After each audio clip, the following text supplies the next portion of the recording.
Okay. We've been talking about Saul and his reign, and David. Last week, we anointed David as the next king. Because that God's presence had left Saul, he wasn't under God's protection anymore. And the first thing that happens when you lose God's protection is you are open to evil spirits causing you problems. And that's what happened to Saul. He had a spirit of depression and a spirit of fear that came on him and bothered him. And those who have suffered from depression, you know how bad that can get. And it's just a horrible thing. The spirit of fear is just as bad. And the two go together often.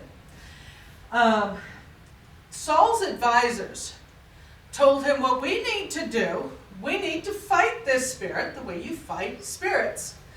We need to find you a good musician who can play on his harp, and his playing will make the spirit leave you.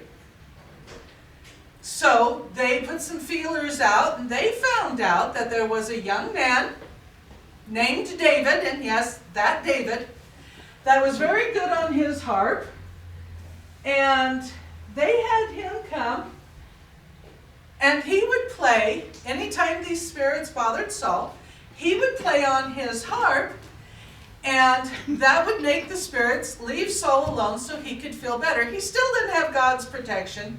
The spirits still kept coming back. But for that time period, he would be free from the depression and the fear. This method of warfare is available to us today. And yes, warfare. We are in war against Satan. Here's a hint, though. We're on the winning side. Our God wins. One of the weapons he gives us is, like with David, playing music, singing, praising God, worshiping God. We have it easier. We don't have to search out for some shepherd who knows how to play the harp.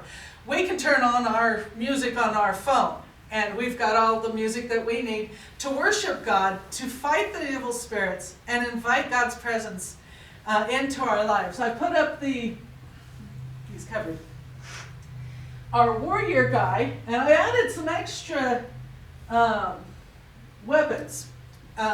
When we study Ephesians 6, we talk about the weapons and the armor of God that Paul talks about. And Paul only mentions one weapon when he talks about the armor. And he mentions that the Bible is our sword.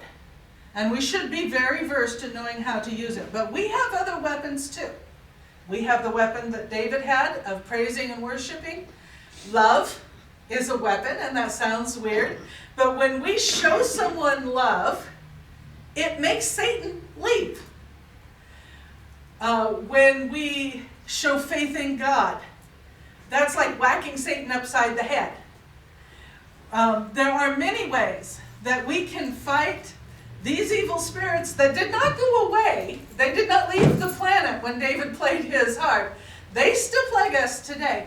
And this is how we fight them, is that we worship God and we read his Bible and we learn more about him and about the weapons that he has given us to fight Satan and to bring God's kingdom into our homes and into our lives, and from us to our neighbors and to the people around us. So this story gives us a really good example of what we need to do with our lives. We need to be the Davids that bring the peace and the relief to other people. So let's sing our song.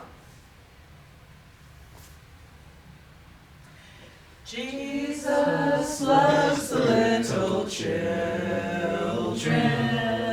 all the children of the world, all shades of brown from dark to light. No, I can't sing it that way. I'm sorry. Let's start over and sing it the way, I'm sorry, Jeremy. Sing it the way I know it. Jesus loves the little children, all the children of the world.